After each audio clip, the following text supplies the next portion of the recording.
안녕하세요. 세영주입니다. 지난해에는 신장암 수술이라는 난생 처음 겪어보는 큰 고난 중에 찾아오신 신실하신 임마누엘 하나님과의 만남에 대해 말씀드렸습니다. 그러나 그 은혜로운 만남을 통해 기뻐하고 즐거워하는 것도 잠시였고 제 육체의 고통은 그것만으로 그냥 끝나지가 않았습니다. 밤새 꼬박 극심한 고통을 주던 몸과 마음의 통증을 다 씻어주신 고마우신 하나님을 새삼 느끼면서 맞이한 아침이 얼마 지나지 않아서 또다시 제 몸에 심각한 이상이 생겼던 겁니다.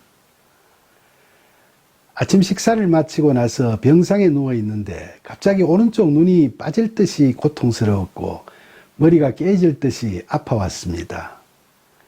혈압이 180 이상으로 엄청 높아지자 놀란 간호사가 당직 선생님을 부르고 안과 선생님도 병실에 뛰어오셨죠. 안과 정밀 조사 후에 의사 선생님께서는 아니 눈이 이렇게 되도록 도대체 그동안 뭐 하셨어요? 라면서 심하게 저를 질책하시더군요. 오른쪽 눈이 백내장이 심한데 너무 오래 방치해서 망막에까지 이상이 생겨 실명 직전의 상태라 수술이 어려울 지경이라는 겁니다. 실은 몇 년 전부터 오른쪽 눈이 잘 안 보여서 안경점에 가서 물어보니까 노안이라 대책이 없다고 하는 바람에 많이 불편했지만 그쪽 눈에는 도수도 없는 렌즈를 낀 안경을 쓰고 그냥 지내고 있었던 거죠. 의사 선생님께서는 이 지경이 되도록 방치해둔 저의 무지함에 대한 질책과 함께 망막까지 너무 상했는데 수술이 잘 될까 하고 걱정도 많이 하셨지만 신기하게도 저는 이번에도 크게 걱정이 되지 않았습니다. 그러나 이번 상황은 지난번 암수술 전에 평소 누려왔던 형통함만 믿고 걱정되지 않았던 상황과는 판이한 것이었죠. 이번에 느끼는 평강은 회개 뒤에 찾아온 보다 강건해진 믿음 덕분이었습니다. 하나님께서는 이 두 번의 수술 과정을 통해 저에게 만사 형통으로 인해 누리게 되는 평강이 아니라 몸에 칼을 대는 고통 속에서도 진실로 회개하고 신실하신 하나님의 뜻을 생각하며 모든 염려와 걱정 근심을 내려놓을 수 있는 영적 담대함에서 누릴 수 있는 평강의 은혜를 베풀어 주셨던 겁니다. 며칠 뒤 수술은 일반 백내장 수술보다는 꽤 복잡했지만 결과가 좋았습니다. 몇 년 후에 또 다른 눈에 백내장 수술을 했는데 그때와 비교해보면 이 수술은 훨씬 복잡하고 상당히 어렵고 큰 수술이었죠. 그 수술을 마쳤을 때 저는 마치 제가 나 같은 죄인 살리신이라는 찬송가에서 나 같은 죄인 살리신 주원에 놀라워 잃었던 생명 찾았고 광명을 얻었네 라는 가사가 그대로 실현되는 한편의 드라마의 주인공이 된 것 같았습니다. 이처럼 저는 하나님 아버지의 품에 안겨 성공적인 암수술로 죽음에서 살아나고 너무 오래 방치해서 어렵다던 눈 수술까지 잘 받아서 시력도 되찾는 놀라운 은혜를 넘치도록 누릴 수 있었습니다. 저는 난생 처음 대형 수술을 했는데 그것도 2번씩이나 한꺼번에 연거푸하게 되면서 제 인생, 특히 제 신앙과 관련해서 제 자신을 되돌아보고 많은 반성과 깨달음을 얻는 귀중한 시간을 가질 수 있었습니다. 묵상 중에 저는 2번의 수술 과정에서 마치 병들어 죽어가는 어린 자식을 살리려고 그 애를 품에 안고서 이 병은 저 병원을 황급히 찾아다니시는 부모님처럼 저를 자상하게 챙기고 계셨던 은혜로우신 하나님을 뵙게 되었습니다. 그런데 여러분, 성경을 보면 출애굽 당시에 이스라엘 백성들은 광야 생활이 조금만 힘들면 그때마다 온갖 불평불만을 늘어놓았죠. 그러나 사실 그 당시의 실상은 그들 스스로의 힘으로는 도저히 애굽 땅 종되었던 집을 떠나서 약속의 땅 가나안으로 쉽사리 돌아올 수가 없었던 형편이었지 않습니까?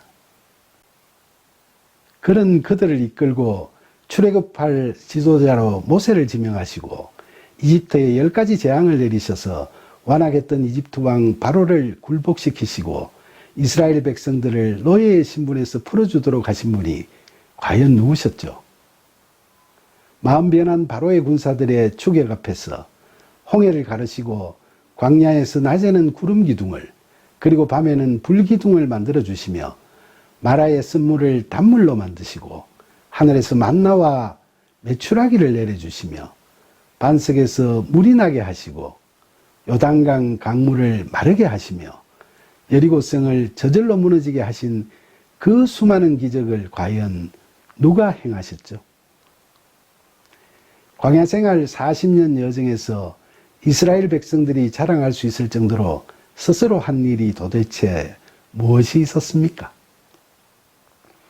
출애굽기 19장 4절에 내가 애굽 사람에게 어떻게 행하였음가 내가 어떻게 독수리 날개로 너희를 업어 내게로 인도하였음을 너희가 보았느니라고 하신 하나님의 말씀처럼 그들은 처음부터 하나님의 등에 업혀 발에 물 한 방울 묻히지 않고 홍해를 건너 광야를 지나 가나안 땅까지 그대로 입성하지 않았습니까? 그래서 신명기 29장 5절에 주께서 40년 동안 너희를 광야에서 인도하게 하셨거니와 너희 몸에 옷이 낡아지지 아니하였고 너희 발에 신이 헤어지지 아니하였으며 라는 모세의 고백에서 보는 것처럼 40년간의 광야 생활에서도 이스라엘 백성들의 옷이 낡지 않았고 신발이 헤어지지 않았던 것도 다 하나님의 은혜였던 겁니다. 그런데 여러분 사무엘상 7장 12절에 보시면 사무엘이 돌을 취하여 미스바와 센 사이에 세워 이르되 여호와께서 여기까지 우리를 도우셨다 하고 그 이름을 에베네셀이라 하니라 라고 기록되어 있습니다.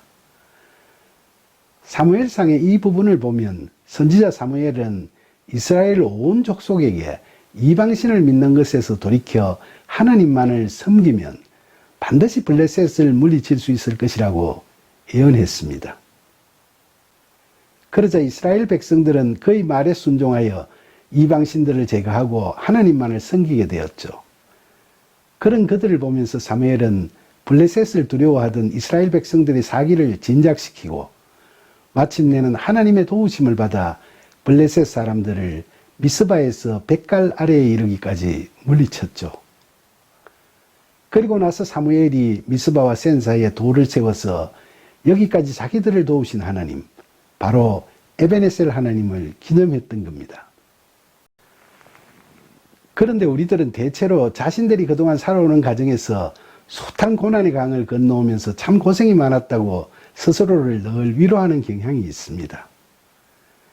그러나 막상 지난날에 우리들의 삶을 뒤돌아본다면 칭얼대는 우리를 업으시고 그 길을 헤쳐오셨던 분은 바로 하나님이셨고 여기까지 우리를 데려다 주시느라고 도와주신 즉 에베네셀 하셨던 바로 그 하나님의 은혜가 없었다면 오늘의 우리는 결코 있을 수 없었음을 새삼 깨닫게 될 겁니다.